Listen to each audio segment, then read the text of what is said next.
there guys, what is up? It's me, Riley, and I figured that it was about time that I told you guys a story about my life. See, a lot of vloggers do this like every day. They'll just post something and be like, hey guys, so I just figured that today I could talk about the time I found a lemon when I was like 7. But I really just realized that I haven't done that before. You guys don't really know who I am. But in all seriousness, I just figured it would be fun to give you a little story from my life. Just last week, maybe it was last week, I'm not that good with dates. I came back from a Joshua Tree camping trip, and I just love it up there. It's absolutely amazing, and I bring home a lot of stories from Joshua Tree National Park. A lot of them terrifying, some of them fun, some of them terrifying. Most of them are terrifying, and I would like to title this one of the many times that I almost died. So it was my first year out at Joshua Tree, and you know, I was making friends, getting all buddy-buddy with the guys who were out there, and I just kind of created a group, a posse, a squad that I kind of connected with. And then there's this place called Mount Ryan. You can look this up, but we camp in a place called Sheep's Pass, and right next to it, there's a big hill that's called Mount Ryan, and it's covered in boulders, rocks, all kinds of nitty-gritty stuff that'll rip at your pants. And so far that year in the men's trip, no one had climbed up Mount Ryan yet, and so I gathered my friends together and I said, hey, why don't we be not only the first people up Mount Ryan, but the first kids up Mount Ryan? I was like maybe 11 at the time. We all get together, and what's interesting is I was looking at this like it was Everest, man. I was getting water, making sure everyone was equipped. I got a diverse team. I got a little speedy guy. I got a big burly guy. I got me, which doesn't really fit into any of those categories. But something that was really odd was that there was this one guy who was in our team, and his dad, just for some reason, he said, here, just take rope with you. We put some rope in his pack, and he's like, Dad, I don't need rope.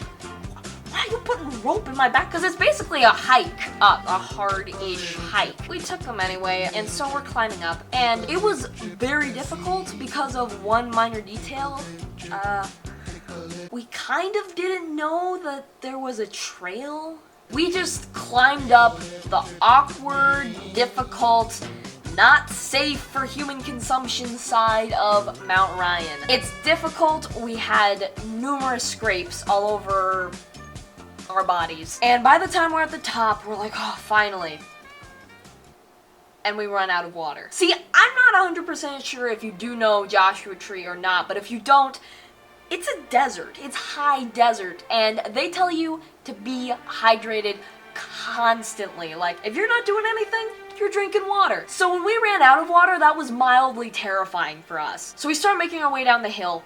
We're tired, we're thirsty, and just like sipping on those little droplets that you have at the bottom of the bottle, just kind of like. And on our way down, of course, since we didn't choose the proper path, we're slipping, we're falling, most of our rear end was bruised by the end of that day. We're about halfway down, and we see a slope that's a lot safer and a lot quicker from what we can see. And so we send a guy to just kind of slide down this, there's this little like rock face, like just like maybe about that slope-wise that you just want to slip down, and then you get onto the rocks maybe that far below it, and you start making your way down. It would cut some valuable time. So we send a guy, slides down the rock, and then he stops, and he looks up at us. His face is as white as a ghost, and we're like, what's the matter? And he says, so you remember how we said it was like maybe a 3-foot drop? He said, yeah. And he's like, make that 13. It was a big drop, and this guy's on a flat rock shelf, just kind of off at an angle, and he's just gripping. He's not holding on to anything. He's relying on the friction between his hands and his feet and his knees on the rock to not slip over. And so I go down to see, like, of course it sounds bad, but in the moment, I just wanted to crawl down and just give him a little bit of a hand and help pull him up. And then I slip, and so I'm just a few feet above him, holding on to a single tiny dead plant. And then we remember something. Rope! That kid's rope saved our lives. I am 100% sure.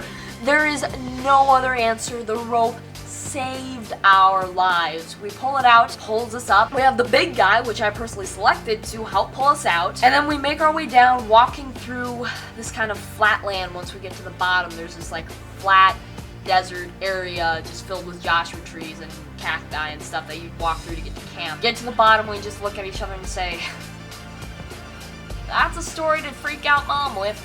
But anyways, we made it back safe, we made it back alive, and first things first, I can see all of you major hardcore climbers, because I'm sure all of my subscribers are hardcore climbers. I can see all you guys going, that wasn't that dangerous. I once fought off a bear while hanging on a vertical ledge, and Chuck Norris tried to kill me. And yeah, look, I know, people have gone through worse. It was just kind of traumatic in the moment, so I go with that, and I thought it was actually pretty cool. So anyways, guys, that is it for this video. I hope you enjoyed it wholeheartedly. If you did, please click my happily surviving face to subscribe.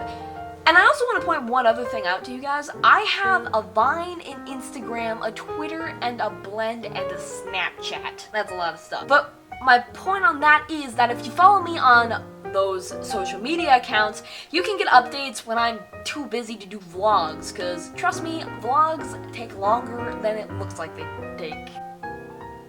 English is failing me.